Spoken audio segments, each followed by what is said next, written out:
मैं clarity app हूं और यहां मैं आपकी जिंदगी की वो अनसुलझी कहानियां सुनाता हूं जो आप किसी को नहीं बताते सिवाय मेरे।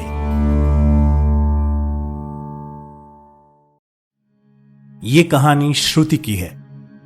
श्रुति एक बहुत ही रेप्यूटेड कॉलेज से एमबीए करने के बाद पिछले कुछ सालों से एक एमएनसी में अच्छी प्रोफाइल और अच्छे पैकेज पर काम कर रही थी। श्रुति हमेशा से पढ़ाई में होशियार थी और कॉलेज के दिनों से ही अपने करियर को लेकर बहुत पर्टिकुलर थी। इसीलिए पिछले कुछ सालों में उसने अपने करियर में काफी अच्छी ग्रोथ की थी। मेट्रो सिटी की जिंदगी उसे खूब रास आ रही थी। करीब 4 साल पहले श्रुति की मुलाकात एक सोशल नेटवर्किंग साइट पर राहुल नाम के एक लड़के से हुई थी। पहले वो दोनों अच्छे दोस्त बने और फिर कब दोनों एक दूसरे को पसंद करने लगे उन्हें पता ही नहीं चला। राहुल एक दूसरे शहर में रहता था जहां वो अपने फैमिली बिजनेस में इन्वॉल्व था। उसकी फैमिली का बिजनेस काफी बड़ा था और पिछले कई सालों से उसी के होम टाउन में एस्टेब्लिश्ड था। हालांकि श्रुति जिस तरह एक मेट्रो सिटी में रहा करती थी, राहुल कंपैरेटिवली एक छोटे शहर में बेस्ड था। कई बार राहुल बिजनेस टूर के बहाने श्रुति से मिलने भी आया करता था।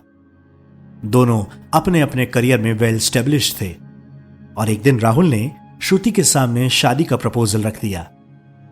श्रुति राहुल को बहुत पसंद करती थी, लेकिन राहुल से शादी करने का मतलब होता कि श्रुति को अपनी जॉब छोड़कर एक छोटे शहर में शिफ्ट होना पड़ता, जहां शायद उसे इतनी ज्यादा जॉब अपॉर्चुनिटीज नहीं मिल पाती। श्रुति ने पिछले कुछ सालों में बहुत मेहनत से अपना करियर बनाया था और वो करियर से किसी भी तरह का कॉम्प्रोमाइज नहीं करना चाहती थी। श्रुति ने बहुत हिम्मत करके राहुल को यह बता दिया कि उसकी प्रायोरिटीज क्या है और इसी कारण से श्रुति ने राहुल से ब्रेकअप कर लिया। राहुल को लगा कि श्रुति ने उसे धोखा दिया है और वहीं श्रुति भी कहीं ना कहीं सेल्फिश फील कर रही थी। श्रुति इन सब से उभरना चाहती थी, इसलिए उसने तुरंत अपने पेरेंट्स से उसके लिए कोई लड़का ढूंढने के लिए कह दिया जो कि जॉब करता हो। कुछ दिनों में ही श्रुति की फैमिली ने उसे एक लड़के से मिलवाया और दोनों ने एक दूसरे को पसंद भी कर लिया।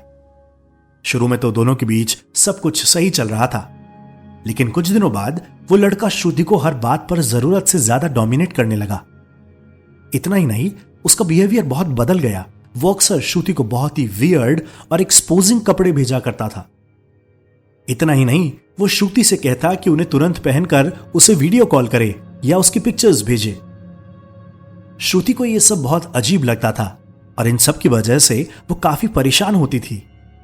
वो लड़का यही नहीं रुका, बल्कि कुछ ही दिनों में वो श्रुति से इंटीमेट डिमांड्स करने लगा, जो कि बहुत अनयूजुअल था। श्रुति के लिए यह सब बिल्कुल अनएक्सेप्टेबल था और वो इन सब चीजों के लिए बिल्कुल तैयार भी नहीं थी।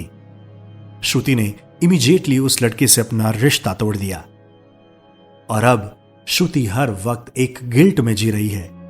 उसे हर समय इस बात का अफसोस होता है कि उसने राहुल के साथ एक अच्छा खासा रिलेशन खत्म कर दिया और अब वो ना इधर की है ना उधर की। उसकी पर्सनल लाइफ के इन अप्स एंड डाउन्स के कारण ऑफिस में पिछले कुछ टाइम से उसकी परफॉर्मेंस बहुत ज्यादा इफेक्ट हो रही है। उसका ऑफिस के काम में बिल्कुल फोकस नहीं रहता है। वो बहुत इनसिक्योर फील करती है और बेस्ट परफॉर्मर रही श्रुति को हर वक्त ये डर सताता है कि कहीं उसे जॉब से निकाल नहीं दिया जाए। श्रुति अब क्लैरिटी ऐप पर बात कर रही है और हर रोज बेटर फील कर रही है। तकलीफ, समस्याएं, परेशानियां सबके साथ होती है, लेकिन बात करके इन्हें दूर और दिल को हल्का किया जा सकता है। अगर आप भी अपनी जिंदगी में किसी परेशानी में उलझे हुए हैं तो मुझे बताइए। यकीन मानिए आप बेहतर महसूस करेंगे। बताने के लिए क्लैरिटी ऐप प्ले स्टोर या ऐप स्टोर से डाउनलोड करें। मैं जल्द ही आपसे एक नई कहानी के साथ मिलूंगा।